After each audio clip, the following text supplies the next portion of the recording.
রামনবমী উপলক্ষে বারাসাতে এক বর্ণাঢ্য শোভাযাত্রার আয়োজন করা হয়। এই শোভাযাত্রায় উপস্থিত ছিলেন কেন্দ্রীয় মন্ত্রী ও বিজেপি রাজ্য সভাপতি ডক্টর সুকান্ত মজুমদার এবং বিশিষ্ট অভিনেতা ও বিজেপি নেতা মিঠুন চক্রবর্তী। তাদের সঙ্গে ছিলেন দলের অন্যান্য নেতারাও। শঙ্খধ্বনি, ঢাকঢোল ও ভক্তিমূলক সঙ্গীতের মধ্যে দিয়ে ধর্মীয় আবহ তৈরি হয়। স্থানীয় মানুষজনদের অংশগ্রহণে শোভাযাত্রা হয়ে ওঠে এক উৎসব মুখর পরিবেশের নিদর্শন। এই উপলক্ষে বিজেপি নেতারা রামনবমীর শুভেচ্ছা জানান এবং ধর্মীয় ঐক্য ও শান্তির বার্তা দেন। এই রামনবমীর মিছিল চলাকালীন চরম অস্বস্তিতে বিজেপি নেতা তথা অভিনেতা মিঠুন চক্রবর্তী। মিছিল নিয়ে যাওয়ার সময় রাস্তার ধারে এক ব্যক্তিকে চিৎকার করে প্রশ্ন করতে শোনা যায়, ও মিঠুনদা, আপনার ছেলে সুরক্ষিত তো? যদিও প্রশ্ন শুনে তা এড়িয়ে চলে যান মিঠুন চক্রবর্তী। পাশে বসেছিলেন বিজেপির রাজ্য সভাপতি Sukanta Majumdar.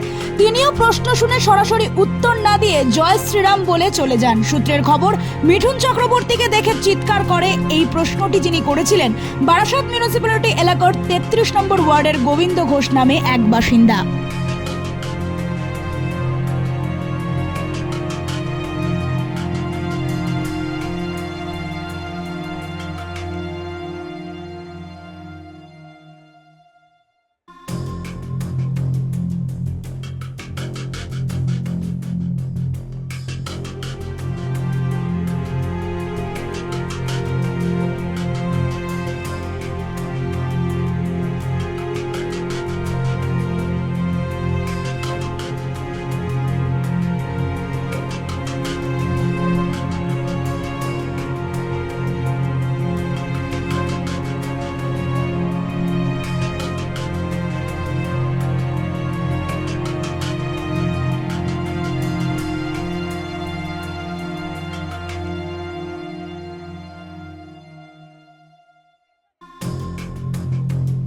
Bureau Report, The Voice Now.